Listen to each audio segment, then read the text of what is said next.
Data is incredibly versatile and comes in many different forms, each with its own unique purpose and uses. While data is diverse, there are four key types of data: quantitative data, qualitative data, primary data, and secondary data. Understanding the differences between these types is essential for learning how to collect, analyze, and apply data in various contexts. First, quantitative data. Quantitative data is data that can be counted or measured. This type of data is all about numbers and measurements. It includes things like height, temperature, or the number of people who attended an event. Quantitative data can be broken down into two main types: discrete data and continuous data.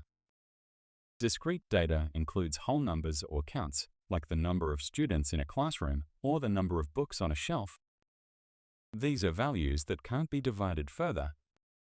Continuous data, on the other hand, can take any value within a range. This includes measurements like height, time, or temperature, where values can be fractions or decimals.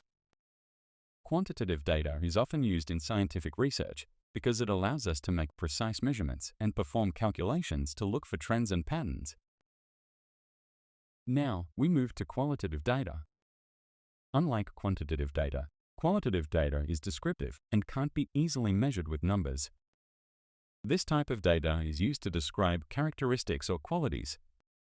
For example, if we observe the color of flowers in a garden, we're dealing with qualitative data. It could be classified by colors like red, yellow, or blue. Qualitative data is divided into two types: nominal data and ordinal data. Nominal data includes categories that don't follow a specific order, such as types of animals or different fruits. Ordinal data, however, has a meaningful order, like a rating scale where options could be poor, good, and excellent. Qualitative data is essential for research that involves descriptions, observations, and understanding of non-numerical attributes. This type of data helps us answer questions about how things look, feel, or behave. The third type of data is primary data. Primary data is data collected firsthand by the researcher for a specific purpose. This means that you, as the researcher, are responsible for gathering the data directly. For example, if you conduct a survey to find out what sports students in your class like to play, you're collecting primary data. You've gathered it specifically for your question. Primary data collection can take many forms, including experiments, observations, surveys, and interviews. This data is highly valuable because it's gathered with a specific research question in mind, ensuring that it's relevant and often tailored to the exact needs of the study.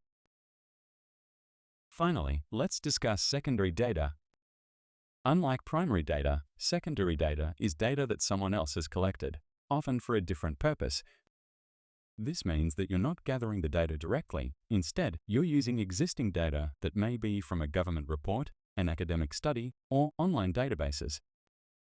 For example, if you're studying population trends, you might use data from a census report or an academic publication rather than conducting your own survey.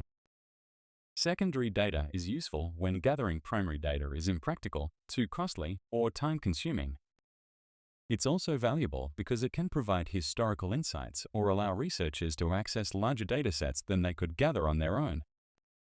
However, since secondary data wasn't collected specifically for your question, it's essential to assess its relevance and accuracy.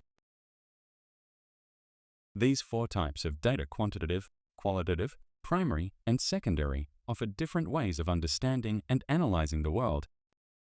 Quantitative and qualitative data help us distinguish between numerical and descriptive information, while primary and secondary data show us the difference between collecting data ourselves and using data gathered by others. Together, they provide a powerful toolkit for exploring questions, discovering patterns, and making informed decisions